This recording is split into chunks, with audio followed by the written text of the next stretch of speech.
All right, sports fans, how's everybody out there doing? William Martin coming at you one more time here on YouTube with another edition of the 300 Pounds of Sports Knowledge Podcast. Now, we are less than 24 hours away from the first round of the 2021 NFL Draft. And with that said, it's no secret that we know that the first three picks are going to be used on quarterbacks.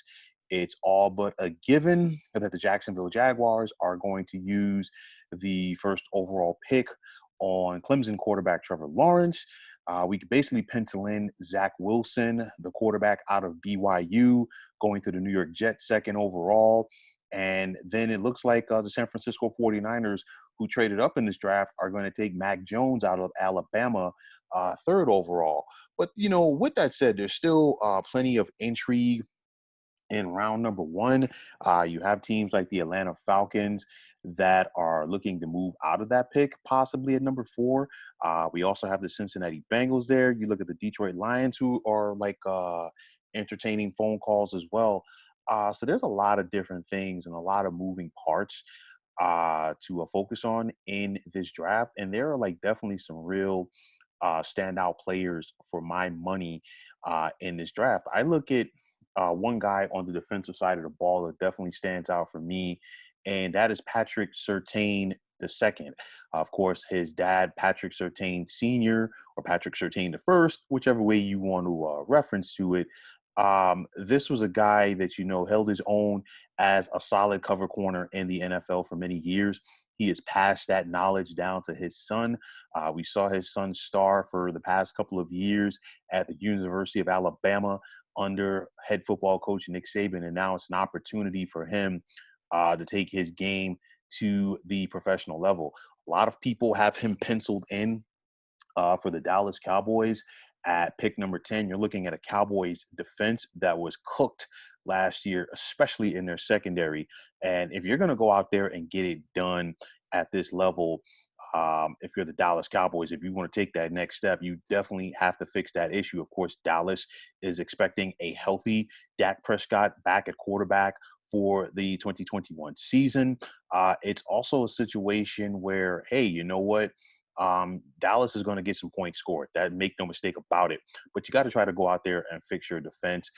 At that point, Patrick Surtain will probably be the best player available for Dallas. So I think they're going to go in that direction. And right behind them, sticking within that division, you have the New York Football Giants at pick number 11. And this to me is a very interesting team because I look at the Giants, and the Giants can go in a lot of different directions with this pick. You have a situation where, hey, you know what? They could sit there and they could go Micah Parsons, the kid out of Penn State. They could go Jalen Waddle. They could go Devonta Smith, at a wide receiver. The Giants have some options right there. I will tell you this.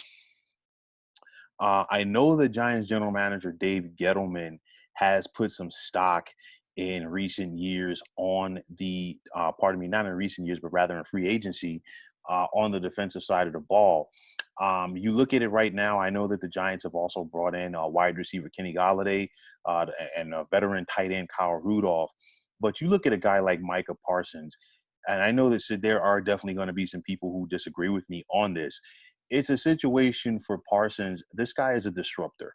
And I say this from the standpoint that the Giants need somebody in that front seven to team up with Leonard Williams to be another disruptor for this club.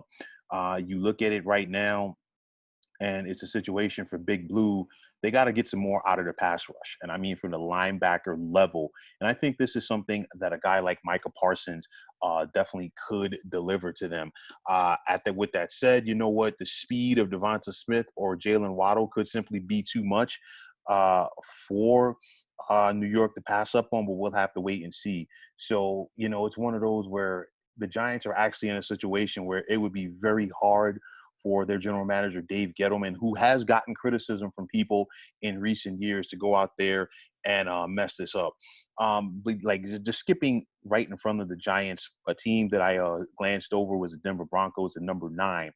There were people who felt that the Broncos could be in the mix to take a quarterback here early on. There are some people who feel that the Broncos are ready to give up on the youngster Drew Lock at quarterback. And I think they solidified that today by making the trade for Teddy Bridgewater, the veteran quarterback from the Carolina Panthers. But with that said, if you're going to bring in a guy like Bridgewater, I'm not sure if the Denver Broncos are definitely going to go the quarterback route there. It's a situation. Maybe they beef up their offensive line. They do have two talented young wide receivers, so it's going to be interesting to see if Denver is able to build off of that and do something with it. Um, my partner in crime here, Dennis, just chimed in with me. Coach Ward, how you doing? We're talking about the Broncos here, and we talk about the Teddy Bridgewater trade. So for my money, I really think that takes them out of the mix to go out there and look for another quarterback. There were some people that felt like the Broncos were ready to give up on Drew Lock. I think they solidified that by getting the acquisition, or making the acquisition rather, of Teddy Bridgewater from Carolina. What are your thoughts on that, and where do you see the Broncos going with the ninth pick? Well, Teddy Two Gloves, man. He's probably got the best nickname in the whole NFL. But the sad reality is, he's just an okay quarterback. He's never thrown for a lot of touchdowns, never really produced at an extremely high level. He's what you call a bridge quarterback now. So the name, is very apropos, but at the same time, I don't think it changes anything for the Denver Broncos. The Denver Broncos wanted to have a quarterback they know can play. And Teddy Bridgewater can play. They've invested a lot of draft capital in those wide receivers. They've got Sutton, KJ Hamler, Jerry Jeudy, first-round tight end. They signed Melvin Gordon. They have Philip Lindsay. They have what you would think is enough talent. So what they need is a trigger man. And I think they take whoever is left, whoever drops down. Do we have the list of the first-round quarterbacks drafted by John Elway? He's trying, man. It's not for a lack of trying. He's shooting his gun every chance he gets. And I think he's taking what he can get versus what he might want. Do you understand what I'm saying, William? He's taking the leftovers. He's picking in the end of the first round. He's taking them in the second round. He's just throwing draft capital at it constantly and striking out. So, honestly, what he really should have did was he should have tried to trade for Matthew Stafford or something. If I were him, that's where I would have went with it. Like, let's excel all the variables, and let's go and get a proven, known commodity. And, again, I watched Drew Lock play against the Raiders twice. He was not it. I told you that in the last time we talked about this guy. And the Denver Broncos are telling us they don't think he's it either. Oh, I talked about Dallas talking about taking possibly Patrick Surtain. I talked about the Giants having options on their side of the ball. I also look at the Philadelphia Eagles because all signs point to them, committing to Jalen Hurts as their quarterback going forward. You look at this right now, if you were Philly with that 12th overall pick, do you look to work on your defense? Or is this a situation where, you look to work on your offense? Because, obviously, Jalen Hurts did have some flashes last year where, he showed that he can go out there and get it done and do some damage. Is Philly going to build around him going forward? Or, are they going to simply say, hey, you know what? Let's try to go out there and get a defensive player to try to fix that side of the ball as well. For Philly, you drafted this kid in the second round last year, and it's worth a shot. If you hit, you hit. If not, back to the drawing board. Now, then their pick isn't high enough to get one of these top-tier quarterbacks. Now, because I think if they could get one, they would take one. But their philosophy is now, all right, let's not spend any more draft capital trying to get up into the top 5 to get one of these guys. Let's see what falls to us. Let the chips fall where they may. Nobody's expecting us to win a Super Bowl this year. That's pretty much how I think this is going. Yeah, I'm looking at it right now. Obviously, this is a rebuilding process for the Eagles. And even as bad as it was last year, they were right there in the mix in that division. So, you could be a player or two, away, once you break it down.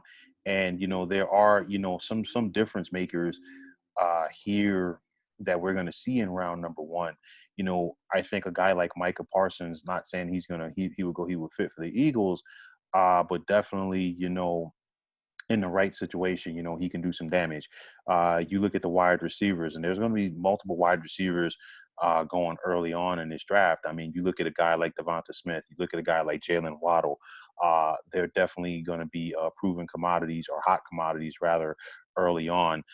Then you also look at the duo out of LSU, Terrence Marshall and Jamar Chase. And of course, we saw them be a part of Louisiana State's championship team during the 2019 college football season. And, the way that the passing game is going and improving so much in the NFL, and there's been like more of an emphasis on it in recent years, this is a situation. I think that there are definitely going to be some teams in this first round that are definitely going to be looking at more speed. You look at the Cincinnati Bengals. Would they take a wide receiver? The Miami Dolphins at 6. A lot of people have them pegged in because they feel like Tua is going to be their guy. If you're the Lions, you just lost Kenny Galladay, and then on top of that, you have a situation where you have a new quarterback coming in Jared Goff. If you're Carolina, I know that you have Robbie Anderson, but it looks like they're going to be going forward with Sam Darnold. So these are just some teams in the top 10, just to name a few, that could be interested in some speed. I also think about the Raiders at number 17. And if you're the Dolphins, if you pass on a wide receiver early, do you come back with that second pick in the first round and pick number 18 and take one of these wide receivers? Well, I thought the Dolphins were shooting for Pitts at 5. They picked 5 or 6. 5, right? The Dolphins pick number 6. Cincinnati picks number 5. All right. So I thought they were shooting for Pitts first and/or the offensive lineman. And then that 18 pick is 100% a wide receiver. If you watched any of their games, or if you've seen the guys they had going out there, it was DeVante Parker and basically a band of misfits. Mike Gesicki is a good player. Jakeem Grant, he's explosive. But they had like Mac Hollins. They didn't have any body that was going to scare you. And for as much as they talked about how bad Tua played, those guys weren't getting open either. For the most part, they were, running the football and using, offense by committee, so to speak. So they're doing all of these different things to try and make it work. So what they need to do is get talent in there. And that could be any position. Don't rule anything out. There could be a running back in there for them. They need talent on that offense to go around this kid. And it looks like he's going to end up with somebody that he played with at Alabama, whether it be the running back, one of those wide receivers. Somebody from Alabama is going to end up on that team with him. Could even be Landon Dickinson. Yeah, definitely. I mean, you look at it, and I mean, like, I think once we get past the third pick in this draft, of course, like we said, the first 3 are going to be QBs. We're going to see, that run on the skill position players. It'll be interesting because I know that the Atlanta Falcons, they've been talking about, or like putting feelers out there at least for Julio Jones. Do you go out there if you are Atlanta and try to take Kyle Pitts? Or do you go out there and get yourself another wide receiver to learn under Julio Jones early on in his draft? Because it looks like they're committed to Matt Ryan, at least for the near future. So, obviously you want to put some more talent around him on that offense. We talked about Miami, definitely Cincinnati at 5. They're going to take a skill position player, whether it be a wide receiver or a tight end if Pitts is available. In regards to building around Burrow. And honestly, if Pitts is available, I think that Cincinnati would lean to Pitts more, just due to the fact that, you're still going to be picking early on in round number 2 if you're Cincy, and you're probably still going to be able to get yourself still another quality pass catcher at the receiver position. But a guy like Kyle Pitts, he's obviously the best tight end available in this draft, and you definitely don't want to pass on that. And I mean, Cincinnati, they've had a history recently of having quality tight ends. You think about Tyler Eifert is one guy that comes in and play, and then Jermaine Gresham, just to name another one. And I think Pitts would definitely be a legit pass catcher coming out for them. Pitts is a legit pass catcher for anybody. I'm telling you, this kid's talent is through the roof. And like I said, you've seen guys that can run fast. You've seen big guys that can, but the combination of the speed, the catch radius, the contested catch ability, the wide receiver skills. I don't really know much about his blocking because every time I've watched him, they were just throwing him some sort of jump ball, and he was just coming down with the football. He even can run after the catch. Like I told you, if I need a pass catcher, I'm taking Kyle Pitts. I don't care what you call him, tight end, offensive weapon. It doesn't matter to me. Get him the football, throw it to him. He's going to get it. The whole Jamar Chase thing is scary. The kid opted out. It's hard to pass on Devonta Smith. He played so well. And then another guy, Jalen Waddle, was hurt. So now, you're seeing all these conflicting reports where they're saying Waddle's going to go before Smith and Chase is going to go before both of them. And I'm like, okay. I mean, I can't wait to see this shake out tomorrow because somebody is going to get an immensely talented player that they really don't know how they're going to perform within that first few games because some of them haven't played football in a whole year. Oh yeah, definitely. At all. Definitely. Micah Parsons falls into that category. Gregory Rousseau, also at the University of Miami, and of course Gregory Rousseau. He really had a solid first-year campaign for the Hurricanes. Lit it up. A lot of people, myself included, really put him in that conversation rather to be the ACC's Defensive Player of the Year in 2020 before he decided to sit out.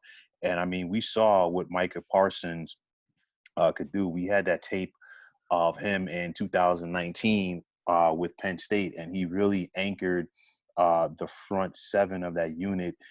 He enabled head coach James Franklin to line him up in so many different formations and so many different positions for Penn State. And you know what? That's the thing that a lot of teams in the NFL are looking at right now, and it's all about that versatility. And, a guy like Micah Parsons does it. Of course, we saw that early on from last year in the draft with a guy like Isaiah Simmons coming out of Clemson, as, he was able to line up in so many different positions, and he had a solid rookie campaign for the Arizona Cardinals. So I think a guy like Micah Parsons would definitely fit into that mix as well. You look at Dallas, possibly at number 10, taking him. I mean, they need help on that defense. I talked about Dallas earlier. I really think that Dallas is going to lean to the secondary aspect in regards to Patrick Surtain II. I mean, I think he's too good to pass up on. Dallas's pass defense was horrific in 2020, and they definitely want to improve off of that. Maybe Micah Parsons to the Giants at number 11. We'll have to wait and see, or possibly the Chargers at 13, or even the Vikings at 14.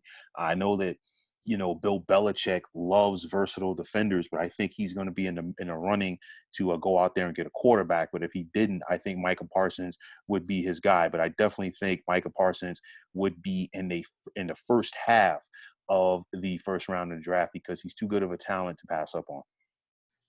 Well, let's talk about Isaiah Simmons. So they didn't know what to do with him when they drafted him in Arizona. He only played 34% of the snaps as well. And if you watch any of the games early on, he actually wasn't playing at all. You couldn't find him because, again, they didn't know what to do with him. So these hybrid guys are in trouble. Him and the kid from Notre Dame, J.O.K., Jeremiah, I don't want to pronounce his name, Kena Owusu. He's 215 pounds. So is he a linebacker? Is he a safety? Now, he came in at his pro day a little bit heavier in the 220s, still ran like sub 4.5. The kid's a ridiculous athlete. He rushes the passer, then he covers well. These guys are getting kind of sort of lost a little bit. Like I said, Isaiah Simmons struggled to get on the field. They didn't know what to do with him over there in Arizona. And it's going to be a difficult task. Micah Parsons, if you pop in some of his tape, he does a lot of block avoiding. And in the NFL, sometimes they make you pay for that. Now, he has great speed. So, these speed backers, they want to avoid blocks. And sometimes you can still make the play. But I can see that hindering his development. This guy is an immense talent. Don't get me wrong. But I think he's got to play in the right defense. I mean, I don't know if he's every team's cup of tea at the linebacker position. Everybody's going to fall in love with his measurables. But is he going to get in there? Is he going to take on blocks at the point of attack? Do you have to scheme the defense to keep him clean so he can just run and tackle? So you have to try and figure out what you're going to do if you're going to draft a Micah Parsons. Him and the kid from Notre Dame, the kid Jeremiah Owusu. Like I said, he's 215-pound linebacker slash pass rusher. I don't know what you do with these guys. You play him on the weak side. Is he big enough? You know, these offensive coordinators are really good. They'll figure out a way to make his life a living hell, no matter how fast he runs. They're going to put some big bodies in front of him, and he's going to have to take on blocks, shed blocks, and make plays. As far as the corners, Surtain, J.C. Horn, I'm hearing Caleb Farley is falling because of the 2 back surgeries he had in the offseason, but he still ran 4.3 at his pro day. So, I mean, either somebody's going to get a great steal or he's going to probably get overdrafted in a certain way. I mean, I really don't know what happens at the cornerback spot. Those guys, to me, are kind of sort of getting pushed up for need right now. Surtain might be the top producer in terms of talent, the way he plays and, you know, how it translates to the next level. Horn, I would love to see more of him against top-level wide receivers, but at South Carolina, it didn't really happen as much as you might have would have liked.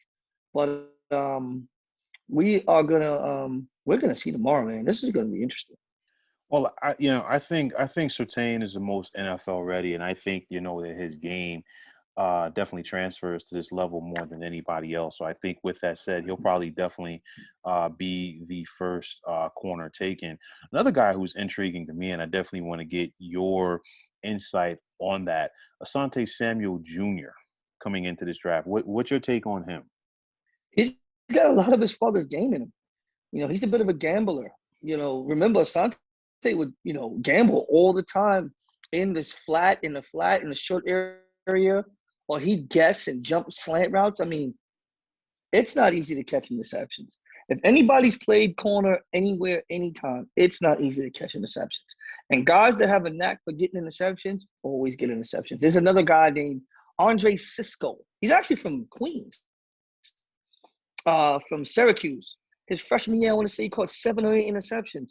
Some guys just know how to do it. And other guys just play coverage and they never catch interceptions, but you don't get beat either. So it depends on what you're looking for. If I'm a zone coverage team, I would definitely be looking at Asante Samuels, but I still think he's a second-round pick. That's just my personal grade on the guy. I don't think he's a first-round pick. But depending on the team and where he plays in a certain type of coverages, if you set him up for success, if you give him some freedom to gamble, he's going to make some plays. He has a lot of his father's game. Oh, I mean, listen, I agree with you on that because it's a situation that, like, the system definitely plays a factor into it. You look at a guy, we're talking about these young cornerbacks, especially, or these young defensive backs, rather, and you're talking about these second-generation guys, Antoine Winfield Jr. And I think, last year, I was shocked that he didn't go in round number 1. He went in round number 2 to Tampa, obviously, but it was the best fit because, he basically became the captain of that secondary. This guy has plenty of range. He likes to mix it up and hit. And then, you look at the guys that he's playing behind in that front 7 in front of him. So, that definitely worked to his betterment. A guy like Patrick Surtain, I think his game is the most NFL ready in this draft. However, with that said, he's going to be going to a tough situation because Dallas's defense as a whole, if he goes there, was not good last year. So now you're in a situation where he's probably going to have to be the top corner going up against top wide receivers. And don't get me wrong, he went up against NFL talent in the SEC, especially playing the likes of LSU on a yearly basis. But Asante Samuel Jr. Definitely has, like some of his dad's game into him. And you also mentioned Andre Cisco. This is a guy, when I saw him play the past couple of years at Syracuse, this was a guy that, he's fearless to me. And I think you like that in a defensive back. This guy will do whatever it takes. And I think, again, he's going to be one of those guys in the right system. He can have an opportunity to have a quality NFL career. Definitely not a day one guy. I could see Cisco going maybe anywhere between mid-second round to late second round, but whoever gets him is definitely going to get themselves a quality defensive player. So the skinny on Cisco supposedly is that he got lazy this year and he wasn't selling out. There's tape of him avoiding contact. There's tape of him not really playing hard. Reportedly, the guy runs 4.3. Reportedly, he's got a 40-inch vert. To go with those instincts, I mean, and he's over 6 feet. He checks off all my safety boxes. I like safeties to be at or about 6 feet. You know, you want to have a good vert, you want to have the explosion, and then you want to have the instincts. Because sometimes it's just a feel. When you're back there, they could be running a combination on you, and you could just know that it's window dressing. You roll off one guy, boom, next thing you know, there's the football. But everybody can't do it. There's only certain guys that can do it. You can study all of the film you want. There was only one guy that looked like Ed Reed out there. You know, there was only one guy that was playing like Earl Thomas.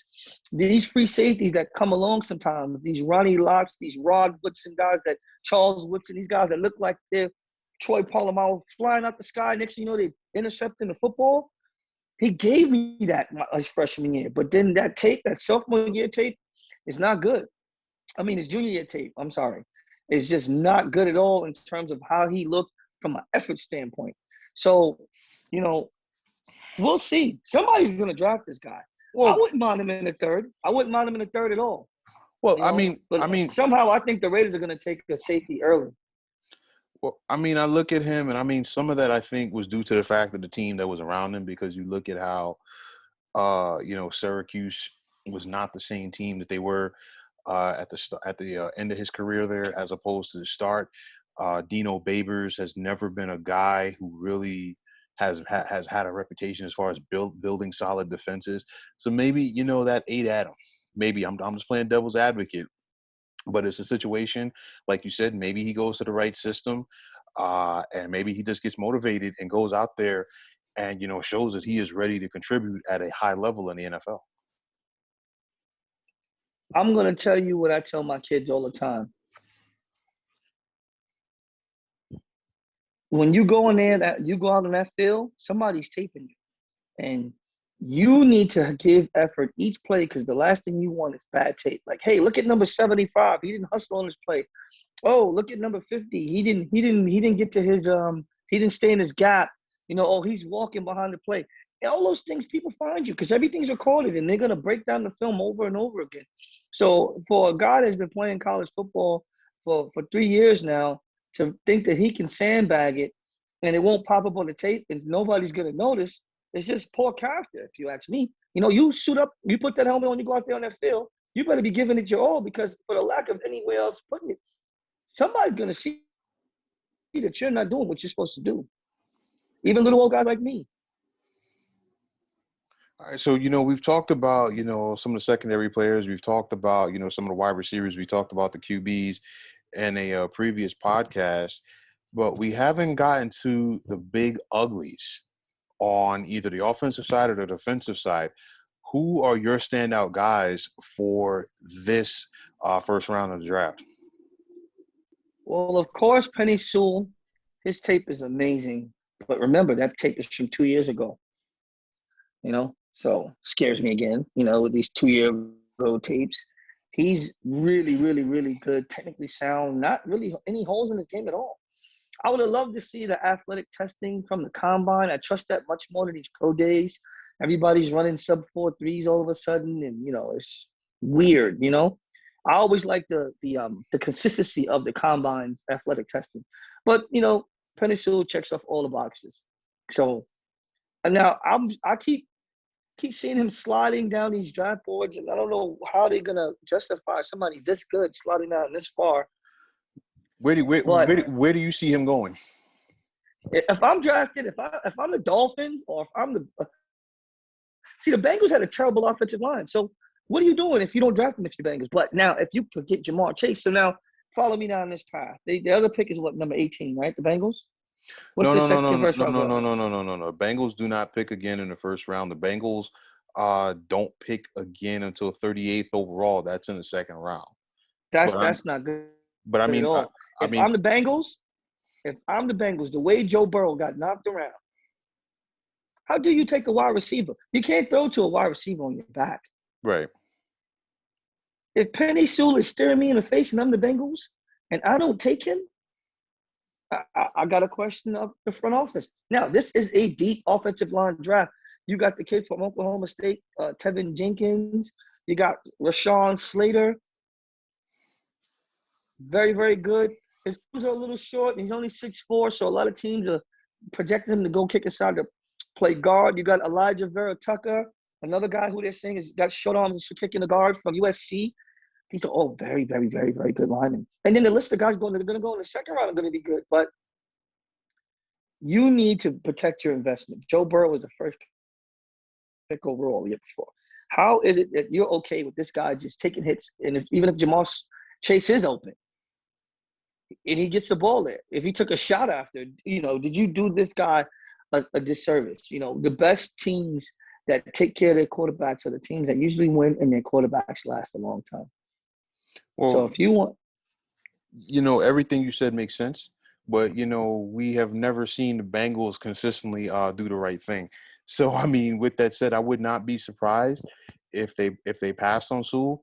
I tell you, one team that definitely would not pass on Sewell, that would be Detroit at number 7, because you look at it like this: Matt Campbell, even though I really don't see him having a lot of success in Motown, he's an old school physical type coach. He was a tight end, of course, in the NFL for the Giants and Cowboys, more of a blocking tight end than anything else.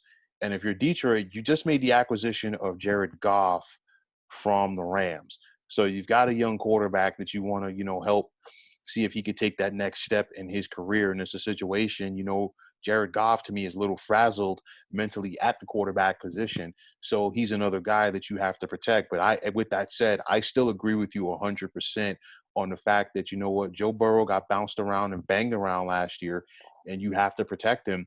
But I'm not sure if the Bengals are going to do that. It makes all of the sense in the world for them to do it, but I'm not sure if they do.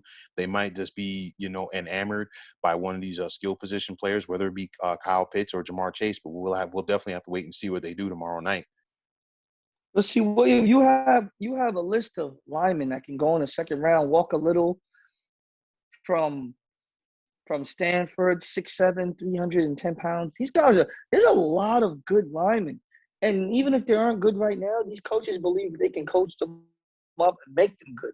So we have to kind of sort of look at it and say, okay, if I'm not going to take this guy now, what can I get later? And there is enough out there. I mean, there is plenty of linemen. I forgot about Christian Darrisaw from Virginia Tech, and he's a bodyguard, man. He's a people mover.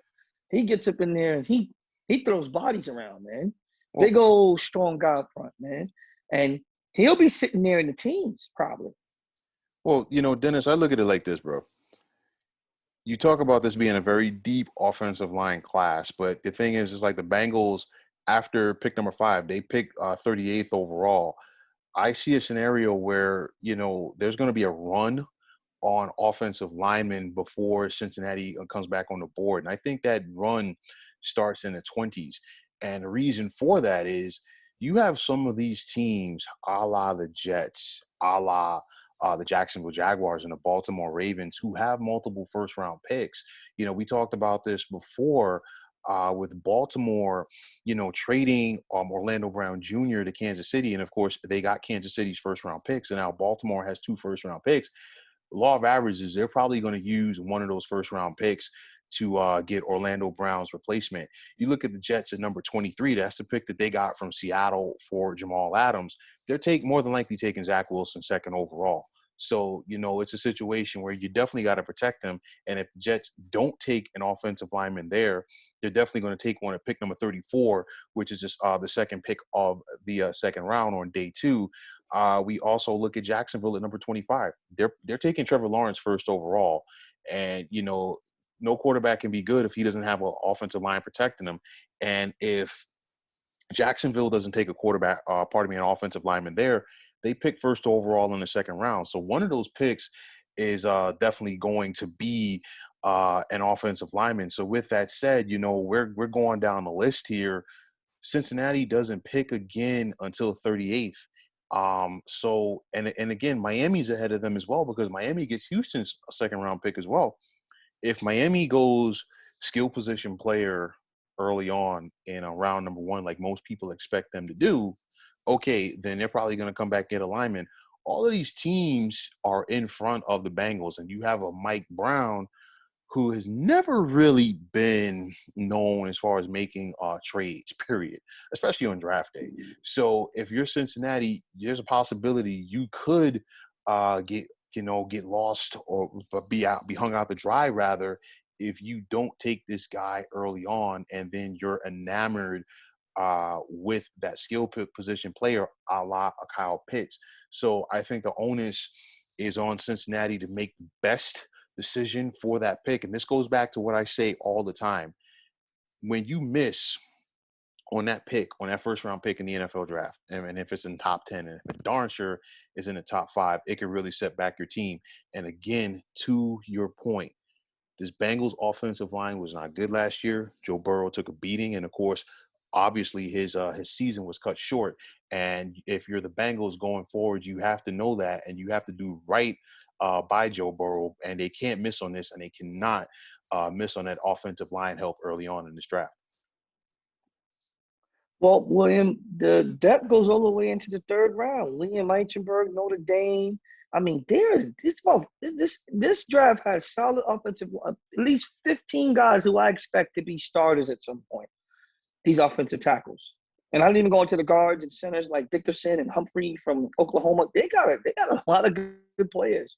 Leatherwood from Alabama. William, you're gonna be. In a few years, we look back at this draft and you start reading these names, you go, wow, this guy's pretty good. He went third round. Oh, yeah, because Penei Sewell and these other guys went in the first round. Every so often you get this, like these change of the guard type drafts where we're trading out the guys that are, getting older and we're moving in a whole new set of basically, stars at their positions, and you're 100% right. Guess why Orlando Brown got traded? Because the Ravens did this scouting, and they're some of the best drafters that you'll ever see. The Ravens always draft well, and they said, you know what, this is probably a better pass protector than Orlando Brown. And listen, I don't mind him in my division because he's not the best pass blocker. Lamar Jackson makes a lot of people look good, and that's just something I'm going to say. So. I wouldn't have gave up a first round pick for him at all.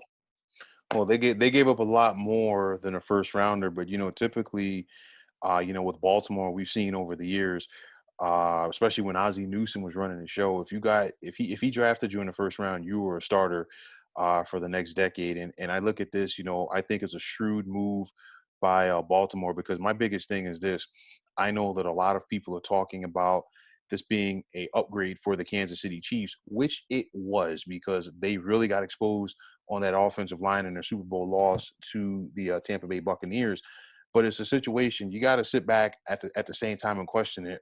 You're trading a guy who was a Pro Bowl player within your conference to a team that you're probably going to have to get past in order to get to the Super Bowl if you're the Ravens, and they executed that trade. So you're looking at it, they're probably going to take themselves another offensive lineman early here, and this is a guy that they will have under a rookie contract for several years. They're hopeful to have Ronnie Stanley coming back from his injury. And of course, he had that injury, the arm injury, right after he signed his Hughes extension. But Baltimore is definitely going to be in a mix to use one of these picks on an offensive lineman. And maybe they use both picks on a lineman. We'll have to wait and see, because it's always about those trends. We see those runs on specific players, and typically it starts in the later rounds. But I think this time around, we're going to see that run on the offensive lineman towards the end of the first round. I think the early stages of this draft is going to be, more concentrated to the quarterbacks and the wide receivers. And as we get a little bit later on in round number 1, along with the offensive lineman, we're going to see the defensive backs. I mean, Patrick Surtain, I think, goes early, but I look at a team like the Tennessee Titans at pick number 22. They just basically cut their entire secondary from last year. So I don't see any scenario where the Titans do not draft a defensive back 22nd overall here tomorrow night. I got a name for them. I got a guy there, Greg Newsome II from Northwestern. I think that's the guy they end up with, because at that pick, he should still be sitting there. If you don't get the cornerback run, because if Surtain goes at 9 or 10, right, and somebody takes Horn, and people have X Farley off the list, then Newsome is that next guy, And then what you might see is a free fall for Caleb Farley from Virginia Tech, because of the back surgeries and whatever else he has going on. Because now I'm reading something about character concerns and this and that. You know, the draft. You know, they make up everything, man, to make you fall in. Next thing you know, he's a vegetarian or something, and they'll look at that as a negative. So I don't know what to make of any of these things that they say about these young men, but I can tell you right now, Greg Newsome the second is the guy I think ends up there. But you know, they need a safety. They need a slot corner, don't they? Didn't they have didn't they trade for the slot corner from the Chargers? Yeah, that sounds about right. Desmond King, and Yeah, he's still a free agent. yeah. If you look at the free agent list of safeties, there's some really good players just don't have a job. Yeah, I think what's going to happen, like a lot of these teams are looking to see what they can get first, in the draft, not have the financial commitment to the prospects that they would to a veteran. Obviously, teams are always going to look to be on the cheap in that aspect, especially in this current NFL with the salary cap, where so much money is typically committed to the quarterback position. So I think that does, play some into that. But I look at the end of this first round. You got New Orleans at 28, and obviously, Drew Brees finally retired. It looks like they're gonna go with Jameis Winston going forward, and I think this is a great opportunity for Jameis to go out there and take the next step in his career. In recent years, I know that when you think about the Saints and you think about Drew Brees, you think about the passing game, but recently it's been more about their running game. Michael Thomas really put up great numbers with Drew Brees, as a wide receiver, of course, but then Alvin Kamara, both as a receiver and as a runner, added another dimension to that team. It's going to be very interesting for me, though, to see what direction that New Orleans goes with this pick here. What's your take on that? New Orleans is very interesting. You know, they are a team that's been good for so long that they haven't necessarily had to draft that well. Even though they did hit on Michael Thomas, they traded up to get the kid Davenport. I guess he's doing pretty okay. You know, I wouldn't call him a star. I wouldn't say he's made it yet, but he's been making an impact. But you know, as you look and see what they need, you know, let's just say one of these quarterbacks start to fall. What do they do? Yeah, I mean, because I I'm think I'm that wouldn't be a bad landing spot for a quarterback. If I'm a quarterback, that's where I want to go. I want to go play for the offensive minds. I want to go play for the Sean McVays. I want to go play for the Sean Paytons. I want to go play for these guys. I don't want to go, get stuck on some sort of defensive minded team, and then it becomes something that you're not able to progress with.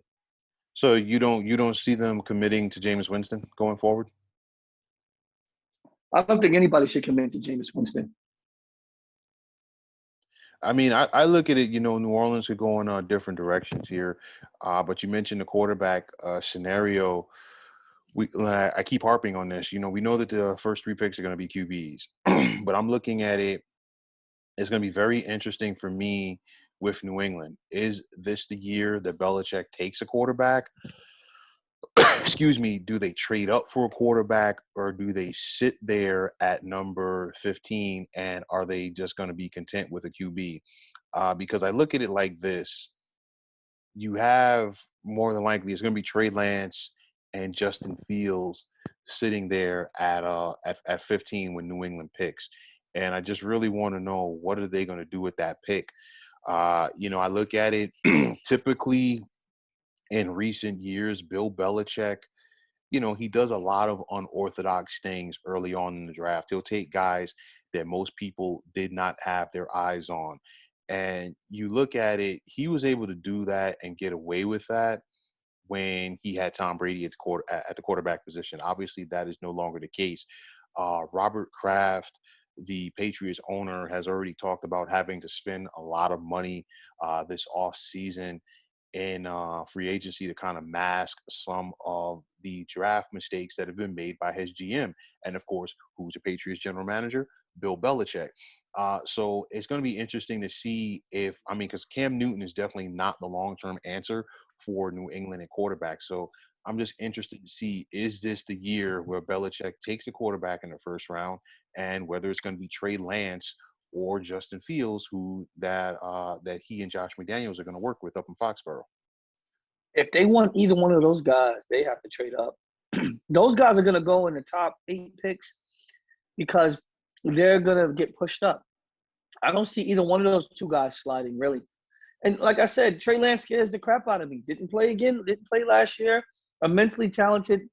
And, you know, the NFL is evolving. You know, every single quarterback that gets drafted has some type of mobility.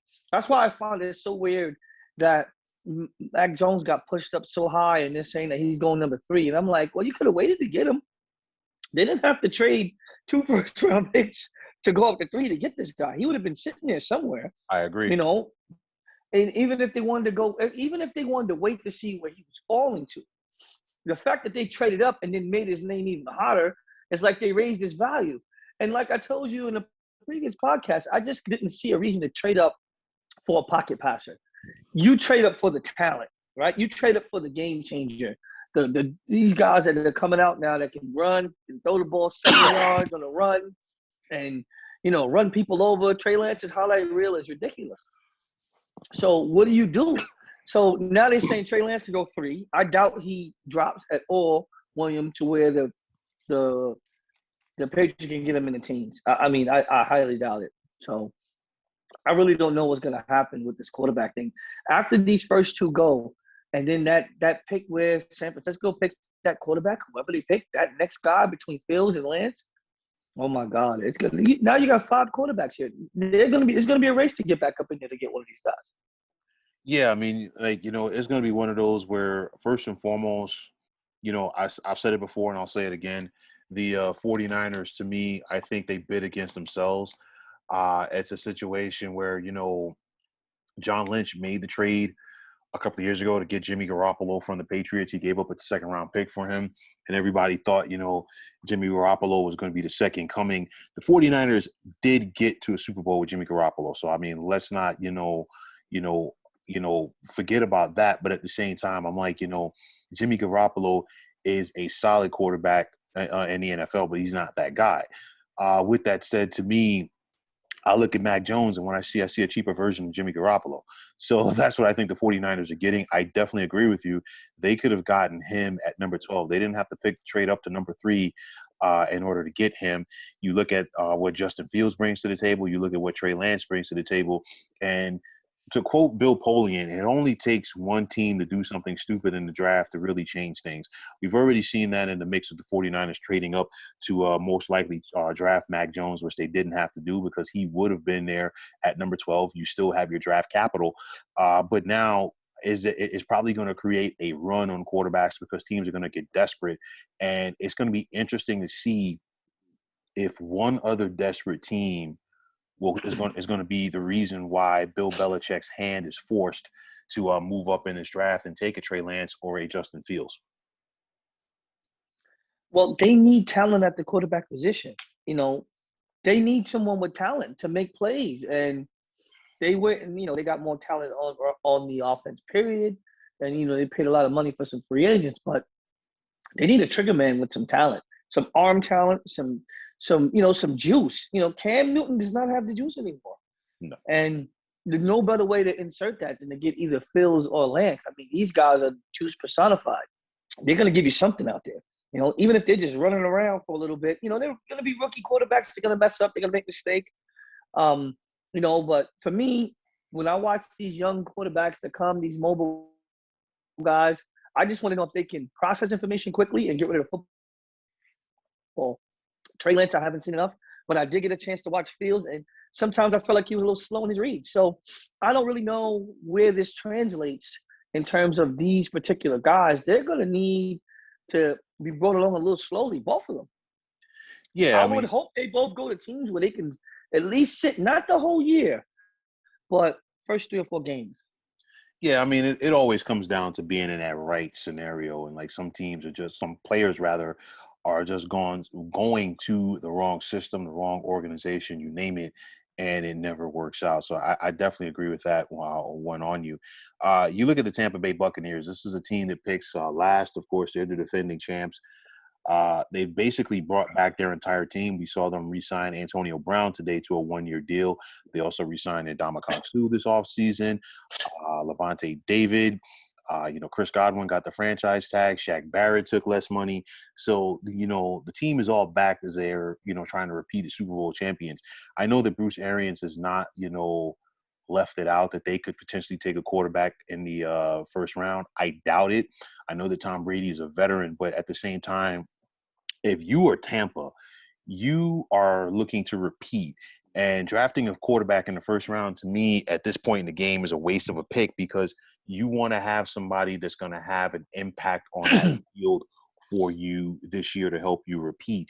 But I look at Tampa, they are definitely in a position to take the best athlete available. Not a lot of teams can say that heading into this draft, but Tampa definitely does it. Jason Licht didn't get enough credit for what he's done over the past couple of years as far as his drafting. I think a lot of that really changed once they upgraded the quarterback. And of course, James Winston at this point in the game has more physical tools than Tom Brady. But of course, Tom Brady is Tom Brady. He's cerebral. He's a leader. He motivates the people around him. We saw that as Tampa was able to take their game to the next level this past season and win it all. So I think that they can go for the best athlete available in that position. What's your take? If I am them, I am taking one of these interior linemen. There's some good ones, man. You can never have too many good linemen. You could never have any. And the value is going to be too good to pass up. They already have everything else that they need on the defense. Their defense is good. Who are you replacing? Are you going to draft a guy that can replace somebody? No, you get an extra protector for Tom Brady because, you re-signed all your skill positions. So it's not like you're going to save money there.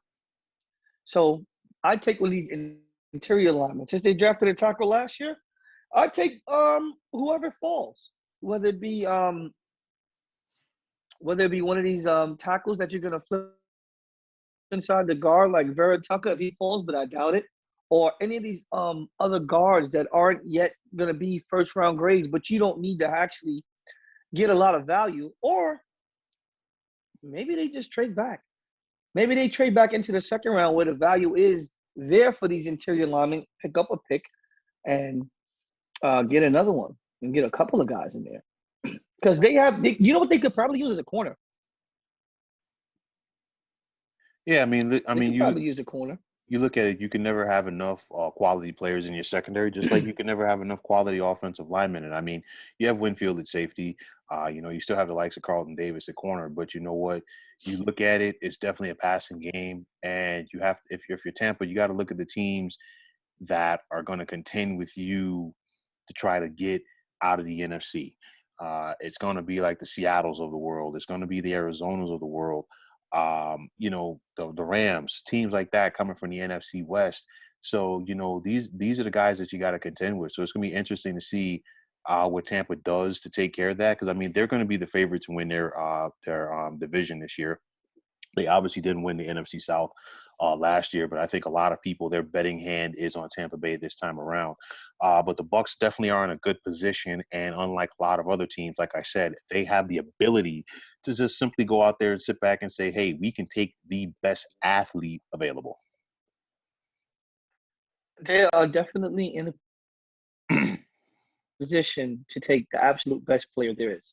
And when you've won, you have all the leeway, at the end of the first round to just say, okay, who's left? What do we need? What don't we need? Or they can just take a gamble on someone that, let's just say Caleb Farley falls. That's a good landing spot for him.